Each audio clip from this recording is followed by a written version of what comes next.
ആലപ്പുഴ സിപിഎമ്മിൽ ആഭിചാര വിവാദവും. ജില്ലാ പഞ്ചായത്ത് അംഗത്തിനെതിരെ പാർട്ടി മെമ്പറായ ഭാര്യ രംഗത്ത്. തന്നെ ഒഴിവാക്കാനായി ആഭിചാരക്രിയ നടത്തിയെന്നാണ് പരാതി. വിവരങ്ങളുമായി ശരണ്യ സ്നേഹജൻ ചേരുന്നു. ശരണ്യ, നിലവിലെ ആലപ്പുഴ പാർട്ടിയിലെ പ്രശ്നങ്ങൾക്ക് കൂടെയാണ് ആഭിചാര വിവാദവും സിപിഎമ്മിൽ ഉണ്ടായിരിക്കുന്നത്. എന്താണ് വിവരങ്ങൾ?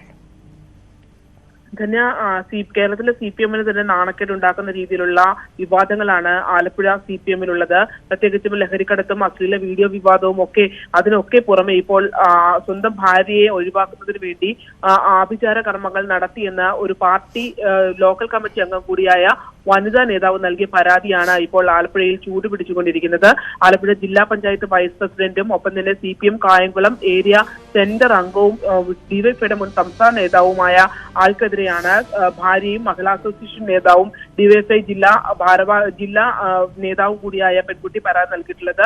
ഇവർ കായംകുളത്തെ തന്നെ എരുവ ലോക്കൽ കമ്മിറ്റിയിലെ അംഗവും കൂടിയാണ്. ഈ പെൺകുട്ടിയുടെ പിതാവാണ്. ഗുരുതര ആരോപണങ്ങൾ ഈ ആരോപണ വിധേയനെതിരെ നൽകിയിട്ടുള്ള കത്താണ് ഇപ്പോൾ പുറത്തു വന്നിട്ടുള്ളത്.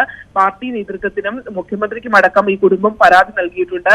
ഈ പെൺകുട്ടിയുടെ അച്ഛനും സിപിഎമ്മിന്റെ ലോക്കൽ കമ്മിറ്റി അംഗമാണ്. അദ്ദേഹമാണ് തന്റെ മകൾക്ക് അനാശാസ്യത്തെ തുടർന്ന്, ഭർത്താവിന്റെ അനാശാസ്യം ചോദ്യം ചെയ്തതിനെ തുടർന്ന് തന്റെ മകൾക്ക് ക്രൂരമായ മർദ്ദനമേറ്റു എന്നും ഒപ്പം തന്നെ ആഭിചാര കർമ്മങ്ങൾ അടക്കം പാർട്ടിക്ക് വിരുദ്ധമായി അത്തരമുള്ള കാര്യങ്ങളിലടക്കം യുവ നേതാവ് പങ്കെടുത്തു എന്ന് ചൂണ്ടിക്കാട്ടി ഇപ്പോൾ സിപിഎമ്മിനെ സമീപിച്ചിരിക്കുന്നത്. ഇന്നലെ രാത്രിയോടുകൂടി ഈ പെൺകുട്ടിയെയും അച്ഛനെയും വിളിച്ചു വരുത്തി ഇവരിൽ നിന്നും പരാതി എഴുതി വാങ്ങിയിട്ടുണ്ടായിരുന്നു പാർട്ടി.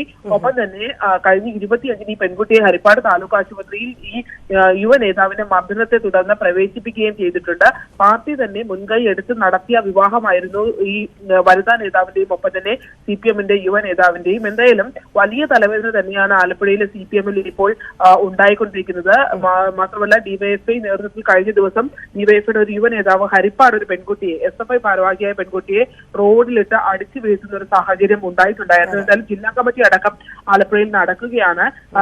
ഈ വിഷയത്തിൽ പാർട്ടി വളരെ ഗൗരവകരമായി തന്നെയാണ് കാണുന്നതെന്നാണ് നമുക്ക് ശരണ്യ. പോലീസ് എന്തായാലും നടപടി എടുത്തിട്ടില്ല. പാർട്ടി ഇതിൽ എന്ത് നടപടിയെടുക്കും? സാധാരണ ആ ഒരു രീതി കൂടി ഉണ്ടല്ലോ ആലപ്പുഴ പാർട്ടി. ഇതിനകത്ത് പാർട്ടി തന്നെ കോടതിയായി മാറുന്ന ഒരു സാഹചര്യമാണ് ഇപ്പോൾ നിലവിലുള്ളതെന്ന് തന്നെ പറയാം. പ്രത്യേകിച്ച് ഈ പെൺകുട്ടി ആശുപത്രിയിൽ പ്രവേശിപ്പിക്കപ്പെട്ടു. അതായത് മർദ്ദനമേറ്റതിനെ തുടർന്നാണ് 25-ന് ഈ യുവതി ആശുപത്രിയിൽ പ്രവേശിപ്പിക്കപ്പെട്ടിട്ടുള്ളത്. ഹരിപ്പാടത്തെയും അന്ന് എസ്എഫ്ഐ വനിതാ നേതാവ് സമാനമായ സാഹചര്യം തന്നെയായിരുന്നു. മർദ്ദനമേറ്റതിനെ തുടർന്ന് ആശുപത്രിയിൽ പ്രവേശിപ്പിക്കപ്പെടുകയും ഒപ്പം തന്നെ ഇവരുടെ മൂൺ സർട്ടിഫിക്കറ്റ് അടക്കമുള്ള മർദ്ദനമേറ്റു എന്നുള്ള വിവരം കൃത്യമായി പോലീസ് സ്റ്റേഷനിലേക്ക് പോവുകയും ചെയ്തിട്ടുണ്ട്. പക്ഷെ ഇതിനകത്തൊന്നും പോലീസ് ഒരു നടപടിയും സ്വീകരിക്കുന്നില്ല എന്നുള്ളതാണ്. കേസ് രജിസ്റ്റർ ചെയ്യാനോ മറ്റു മൊഴിയെടുക്കുന്ന അടക്കമുള്ള നടപടിക്രമങ്ങളിലേക്കോ കരിയിലക്കുളങ്ങര പോലീസോ ഹരിപ്പാട് പോലീസോ അന്ന് നീങ്ങിയിരുന്നില്ല എന്നുള്ളതാണ്. ഇത് പാർട്ടിക്കുള്ളിൽ തന്നെ പരമാവധി സെറ്റിൽ ചെയ്യാൻ വേണ്ടിയുള്ള കാര്യങ്ങളാണ് ചെയ്യുന്നത്. അതിൽ തന്നെ ആണ് ഈ പാർട്ടി തന്നെ ഈ പെൺകുട്ടി യുവതിയോട്, അതായത് ഈ കഴിഞ്ഞ ദിവസത്തെ വിഷയത്തിൽ മർദ്ദനമേറ്റ യുവതിയോട് ഈ തൽക്കാലം പോലീസ് മൊഴി നൽകരുത് എന്നുള്ള അഭ്യർത്ഥനയാണ് മുന്നോട്ട് വെച്ചത് എന്നുള്ളതാണ്. ഇതിപ്പോ കഴിഞ്ഞ അന്ന് പെൺകുട്ടിയെ മർദ്ദിച്ച കേസിൽ പിറ്റേന്ന് പെൺകുട്ടി പോസ്റ്റ് ഇട്ടിരുന്നു. അങ്ങനെ ഒരു സംഭവമല്ല നടന്നത് എന്ന് പറഞ്ഞുകൊണ്ട് അത് സ്വാഭാവികമായിട്ടും കാണുന്ന ആളുകൾക്ക് പാർട്ടി ഭീഷണിപ്പെടുത്തിയിട്ടാണോ എന്നൊക്കെയുള്ള സംശയം തോന്നാം. അതേപോലെ എന്തെങ്കിലും ട്വിസ്റ്റ് ഈ കേസിൽ സംഭവിക്കാനുള്ള സാധ്യതയുണ്ടോ? പരാതിക്കാരി സ്ട്രോങ് ആണോ? ധന്യ, ഹരിപ്പാടത്തെ കേസിൽ ആ എസ്എഫ്ഐ നേതാവായ ഭാരവാഹിയായ വിദ്യാർത്ഥിന്റെ കാര്യത്തിൽ സംഭവിച്ചത് ഈ പെൺകുട്ടിയുടെ കുടുംബത്തെ വലിയ തോതിൽ ഭയപ്പെടുത്താൻ ശ്രമിച്ചു എന്നുള്ളതാണ്. പ്രത്യേകിച്ച് അപവാദ പ്രചരണം അടക്കമുള്ളവ നടത്തുമെന്ന് ചൂണ്ടിക്കാട്ടി ഈ പെൺകുട്ടിയെയും കുടുംബത്തെയും ഭീഷണിപ്പെടുത്തിയതിനെ തുടർന്നാണ് ഇവർക്ക് അന്ന് ഇത്തരത്തിലൊരു ഫേസ്ബുക്ക് പോസ്റ്റ് ഇടേണ്ടി വന്നതും പരസ്യമായി പ്രതികരിക്കാൻ കഴിയാതെ വരുന്ന ഒരു സാഹചര്യവും ഉണ്ടായിട്ടുള്ളത്. അതിനുശേഷമാണ് ഈ പെൺകുട്ടി നിർബന്ധപൂർവ്വം തിരുത്തി പറയുന്ന ഒരു സാഹചര്യമാണ് അന്ന് ഹരിപ്പാടുണ്ടായത്.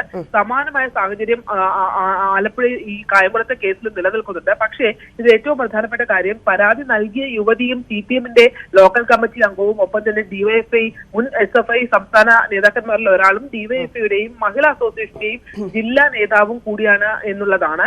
മാത്രമല്ല ഈ പരാതിക്കാരുടെ അച്ഛനും ലോക്കൽ കമ്മിറ്റി അംഗമാണ്. അത് പൂർണ്ണമായും പാർട്ടി കുടുംബങ്ങളാണ്. ഇവരുടെ വിവാഹമടക്കമുള്ള കാര്യങ്ങൾ നടത്തിയത് പോലും പാർട്ടിയാണ്. അതുകൊണ്ട് തന്നെ ഈ വിഷയം ഇതിനകത്ത് കൂടുതലായി പാർട്ടി സിപിഎം കേന്ദ്രീകരിച്ചുള്ള കാര്യങ്ങളിലേക്ക് നീങ്ങാനാണ് സാധ്യത. സ്വാഭാവികമായും ഇത്തരത്തിൽ മർദ്ദനമേറ്റു എന്നുള്ള വിവരം ആശുപത്രിയിൽ നിന്ന് പോലീസ് സ്റ്റേഷനിലേക്ക് പോവുകയാണെങ്കിൽ പോലീസ് മറ്റു നടപടിക്രമങ്ങളിലേക്ക് നീങ്ങേണ്ടതാണ്. പക്ഷെ പോലീസും ഇതിൽ ബോധപൂർവമായ ഒരു മൗനമാണ് പാലിക്കുന്നത്. ശരി, കണ്ടറിയാം. വരും ദിവസങ്ങളിൽ അറിയാം പാർട്ടിയും പോലീസും ഈ വിഷയത്തിൽ എന്ത് നടപടിയിലേക്ക് കടക്കുമെന്ന്.